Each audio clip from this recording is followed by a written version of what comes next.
Hello, in this video we're going to look at some of the aspects of a polynomial graph. The first example we're going to look at, we're going to match the graph to the equation based on the end behavior.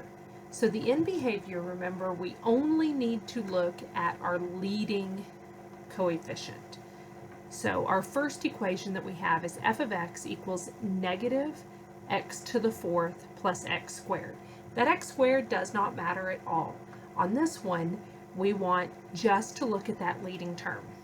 If our degree, in this case the 4, is an even number, so if our degree is even, that means that our ends are going to go in the same direction. If our degree is an odd number, that means our ends are going to go in the opposite direction.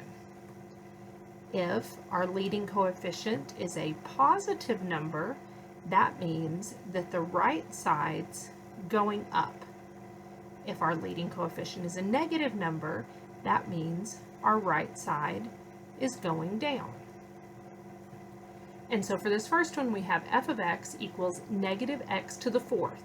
Well, that negative number means that our right side's going down, so that is either graph A or graph C. They're the only two that have the ends right side going down.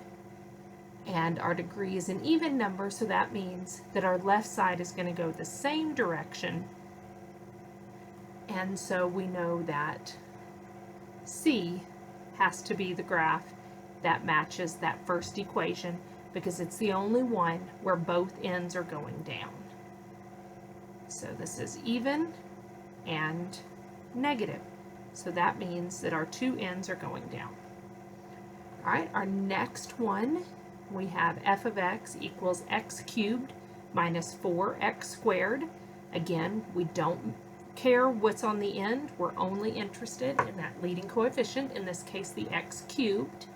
And that x cubed is an odd number, but it has a positive coefficient, so an odd number means they're going opposite directions, but a positive number means the right side's going up. So if the right side's going up, the left side has to go down, and D is the only one that matches that end behavior.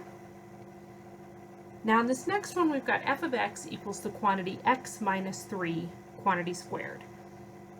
Here we don't really have, it's not in standard form, this isn't a factored form, but we do have our x squared, and we have an understood 1 coefficient out front.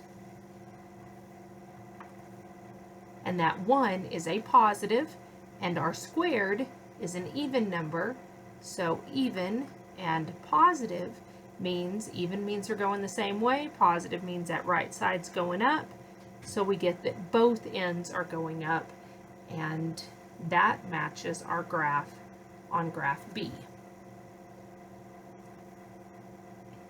All right, our last one, we have f of x equals negative x cubed minus x squared plus 5x minus 2.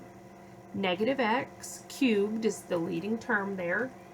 That is a negative number, and 3 is an odd number. So we get an odd and a negative. Odd means they're going opposite. Negative means that right side's going down. So right side's going down, left side's going up, and that does match our remaining graph on graph A. All right, our next example, we are finding the polynomial that has zeros at -3, 0, and 8, and is degree 3. Well, what we're doing here is the reverse of what we've done earlier, where we were solving an equation. Remember, the zeros, another term for zeros is x-intercepts, and the way that we found an x-intercept in previous sections is we set y equal to 0 and solve that equation. Well, this is the solution to that. So we're just going to work backwards and figure out what equation could have given us those solutions. So if x equals -3 is a solution, going backwards, that means x plus 3 had to be a factor. If x equals 0 is a solution, that means x minus 0 or just an x is one of our factors. And if 8 is a solution, that means x minus 8 is going to be one of the factors.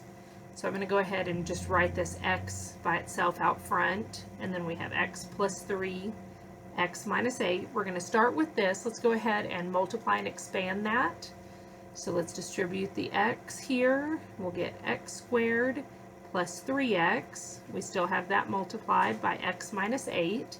Multiplying this out, we get x cubed minus 8x squared plus 3x squared minus 24x.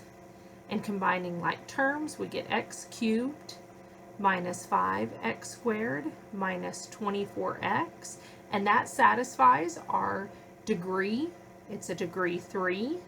And so our polynomial would be x cubed minus 5x squared minus 24x.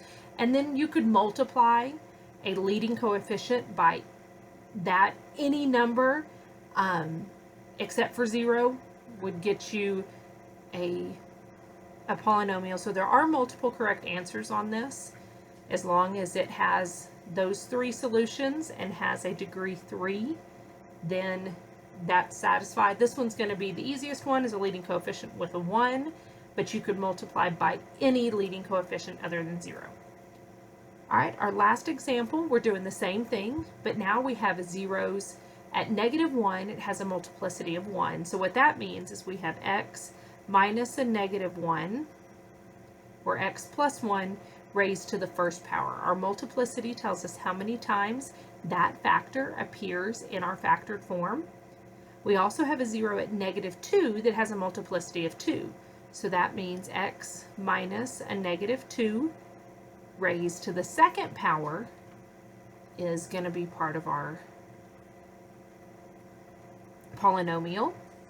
And since that's squared, that's where our multiplicity 2 comes from.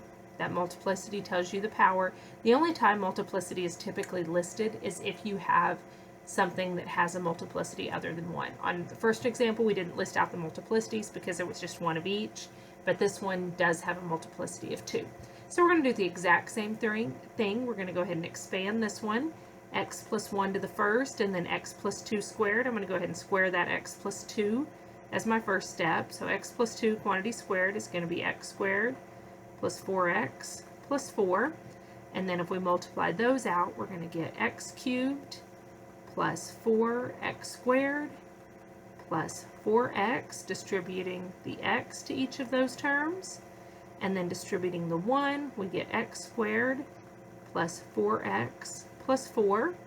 And we can combine like terms, x cubed plus 5x squared plus 8x plus 4. Again, this is degree 3, and that's what we're looking for. You can multiply through by any leading coefficient and get another polynomial that would satisfy this. All right, I'll see you guys next time.